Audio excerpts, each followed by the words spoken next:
I'm Ty Jones, Product Manager for Manitowoc Ice, and this is Neo, the everywhere you need ice machine. Neo means new, a new level of performance, intelligence, and convenience. We're here today in the Manitowoc Ice Service Training Center to talk about the convenience features that come along with your Neo ice machine.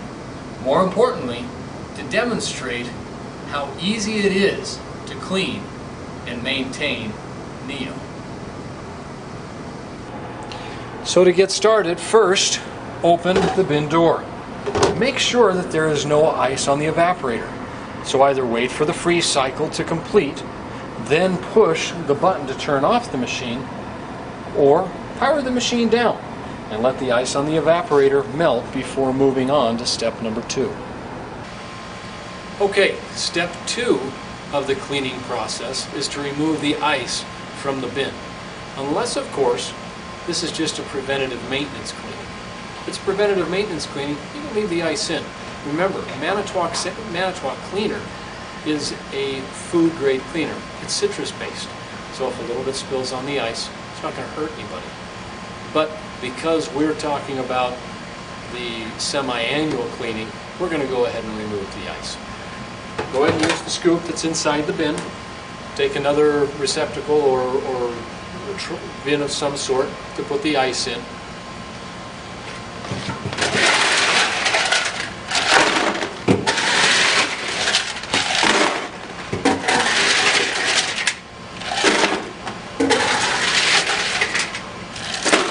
And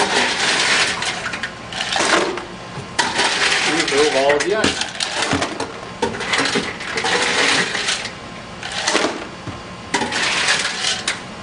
Step number 3 is to initiate the cleaning cycle by pressing the Active Clean button on the Neo touchpad. You'll need to hold it down for about 3 seconds in order for it to activate. Once the light is on, you know you're in the cleaning cycle. It'll take a moment for the water trough to fill. Once full and the water begins to cascade down the evaporator, add the appropriate amount of Manitowoc cleaner.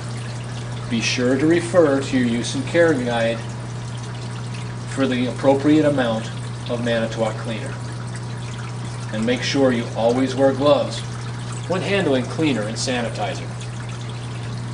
The active clean process will take about 22 minutes. Once completed, power down the machine again and move on to step number 4.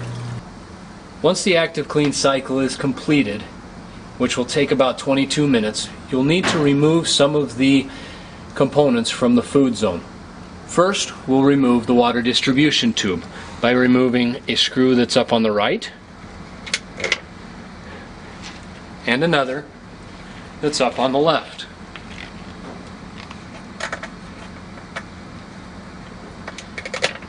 These thumb screws remove without the use of tools.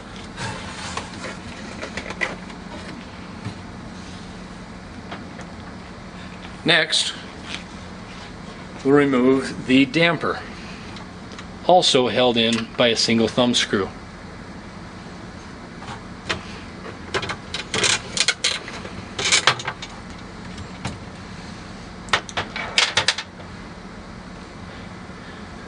Then the trough. One thumb screw on the bottom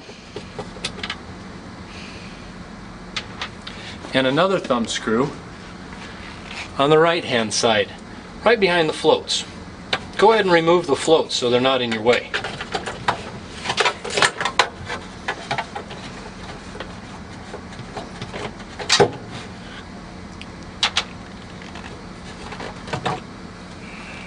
Finally, remove the 2 floats by pulling out the grommets, pulling the leads through, and disconnecting the power leads.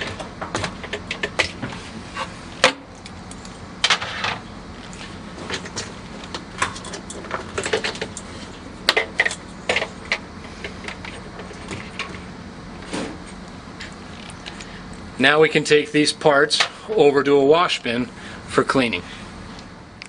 Now it's time to clean the food zone components. I've already mixed cleaner with water It's a 1 gallon of water to 16 ounces of cleaner ratio. All I do is take the components, drop them down inside the water, and just let them soak.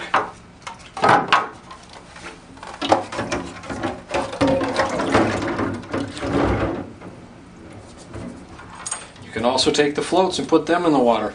Just don't let the leads get wet.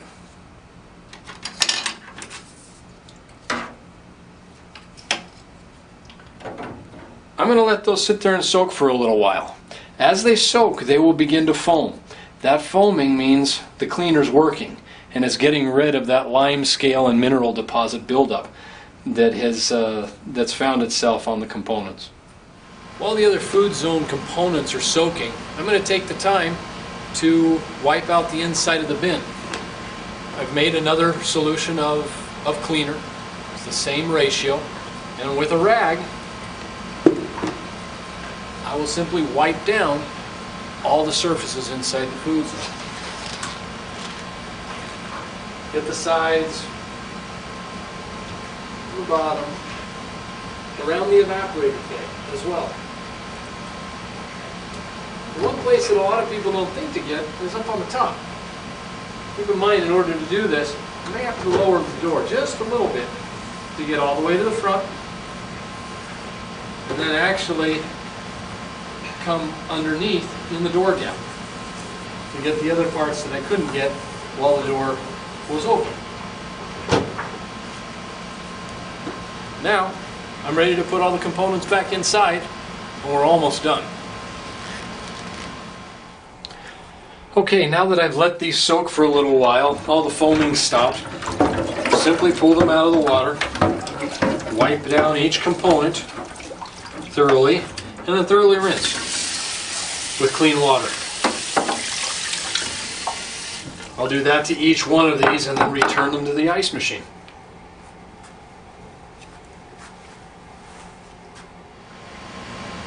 Okay, all the food zone components have been cleaned. They've also been sanitized. After cleaning and rinsing them thoroughly, as I demonstrated over by the sink, I refilled that basin full of water, added sanitizer to it, and let them soak once again. The ratio on that sanitizer water mixture is 2 ounces of sanitizer to 3 gallons of water. I've also put that same mixture inside this spray bottle, which I will want to spray inside the food zone before we put all the parts and pieces back in. Once that's sprayed down, I'll then start putting the food zone components back into the food zone. Keep in mind that you may need to lubricate the O-rings with a food-grade lubricant before putting the trough back in. So I'll go ahead and give that a try, and I'll start putting all of the components back into the food zone.